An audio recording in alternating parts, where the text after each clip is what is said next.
O objetivo máximo do Evangelho é nos tornarmos Cristos na Terra. Os primeiros cristãos foram assim chamados por se parecerem tanto com Cristo, a ponto das pessoas dizerem: lá vão os Cristos, lá vão os pequenos Cristos, as cópias de Cristo, lá vão os cristinhos, de tão semelhantes que eram. Porque foi a Cristo a quem Deus disse: este é o meu Filho amado, em quem eu tenho alegria, em quem me comprazo. Deus tem alegria, se compraz, naquele que é semelhante ao seu Filho Jesus. Não semelhante nas roupas, nos jeitos e tal, mas semelhante nas obras, semelhante no amor, semelhante no coração, semelhante nos princípios. E é isso que Deus espera de nós. Mas o que isso tem a ver com a salvação antes de Cristo? É comum nós pensarmos que a salvação tem início na cruz de Jesus, há 2000 anos atrás. Que ali foi realmente onde se iniciou a salvação. Mas Apocalipse, capítulo 13, versículo 8, faz com que nos dá uma ideia, nos mostra que a salvação iniciou muito antes que houvesse mundo. Olha o que o texto diz. E adorá-lo-ão todos os que habitam sobre a terra, aquele cujos nomes não foram escritos no livro da vida do Cordeiro, que foi morto desde antes da fundação do mundo. O Cordeiro de Deus foi morto, foi imolado, foi entregue desde antes da fundação do mundo. Antes que Deus tivesse dito haja luz, foi dito haja cruz. O próprio universo se inicia, o próprio mundo se inicia num ambiente de redenção. Cristo já havia sido entregue para nos salvar pelos pecados antes que houvesse pecado, antes que houvesse homem, antes que houvesse uma falha, já havia uma solução para essa falha. Isso é muito importante. Aquele momento da cruz foi o momento foi a plenitude dos tempos. Foi onde o tempo de Deus cruzou com o tempo do homem. E Jesus veio. A Bíblia chama esse tempo de plenitude dos tempos. Mas a eficácia dessa salvação é desde a eternidade. Desde a eternidade. Por isso que o texto de Mateus 25 consegue, entendendo essas duas questões, que a eficácia da salvação é desde os tempos eternos e que Deus nos chama para sermos como Cristo na Terra, tendo em mente essas duas informações, nós conseguimos olhar para o texto de Mateus 25 e ter uma noção e uma ideia de como era e ainda é a salvação. Como era a salvação antes de Cristo. Sabe por quê? Olha só, não é por conhecer a informação do Evangelho que alguém é cristão, ou seja, um seguidor de Jesus, um semelhante a Jesus, ou está salvo. Porque assim como tem inúmeras pessoas que cresceram na igreja, mas esse Evangelho nunca chegou ao coração, as pessoas ouviam de Jesus diariamente, elas conheciam a mensagem, mas essa mensagem nunca chegou ao coração, nunca passou de uma informação. Era só uma notícia, mas não se tornou realidade, não se tornou verdade, não se tornou tudo. Era só mais uma informação.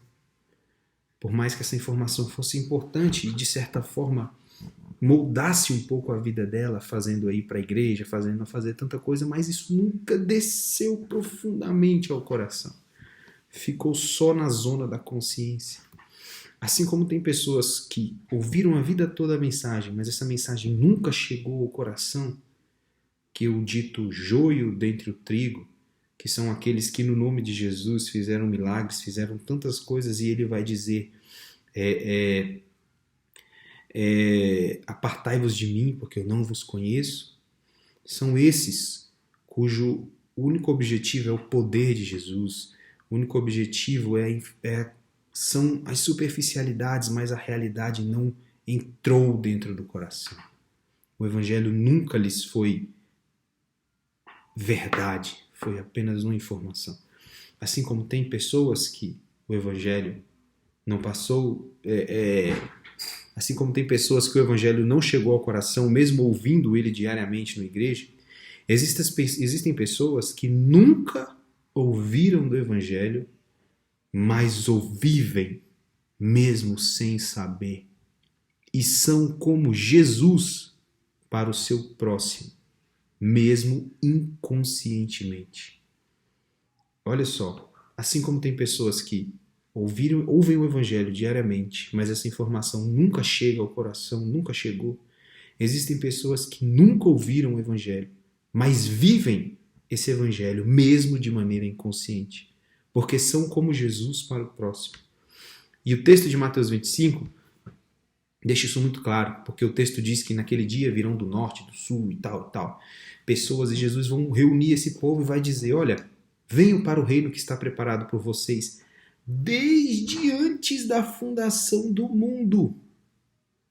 Aí qual o motivo? Por quê? Tive fome, me deste de comer.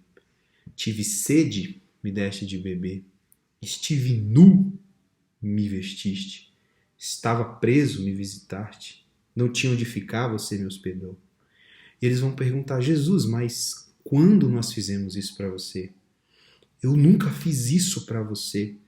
Aí Jesus disse, quando você fez aquele pequenino lá, você fez com tanto amor, você fez para ele como se você estivesse fazendo para mim. A sua sinceridade em cuidar do seu próximo foi tão grande que eu recebi como se fosse para mim. Quando você alimentou aquela pessoa, a sua compaixão, o seu amor, a sua solidariedade àquela pessoa foi tão grande que eu recebi como se fosse para mim. Então, quem estava nu era ele, mas eu estive nu. Foi tão grande a sua solidariedade que eu me coloquei no lugar dele e ao vesti-lo você me vestia. Ao alimentá-lo você me alimentava. Porque você fez para mim nele. E aí o Senhor diz, vinde. E ele diz o contrário para os outros, né? E tal. Mas a questão é que o quê? Esses foram salvos não pela informação, mas eles foram salvos porque eram como Cristo na terra. Assim como foram salvos como nós somos salvos pela solidariedade divina, pela misericórdia divina, estes, na sua solidariedade, alcançaram o coração de Jesus. Não é a sua solidariedade que os salvou, obviamente. É Cristo. Ninguém entra no céu por méritos próprios. Os méritos são todos de Cristo. Mas se eu digo que conheço a Cristo e não vivo, e alguém que não conhece a Cristo mais vive, esse é o X da questão. A questão é a vida. É se o Evangelho está no coração. Conhecer ou não a informação é importante sim, mas se essa informação não descer para o coração, ela vai servir para me condenar, ao invés de me salvar. E a questão é essa, a salvação não está restrita a quem conhece a mensagem do Evangelho, mas a quem vive a mensagem. Quem vive, conhecendo-a ou não, antes ou depois de Cristo. Então, essa é um pouco da explicação de como era a salvação antes de Cristo e como ainda é.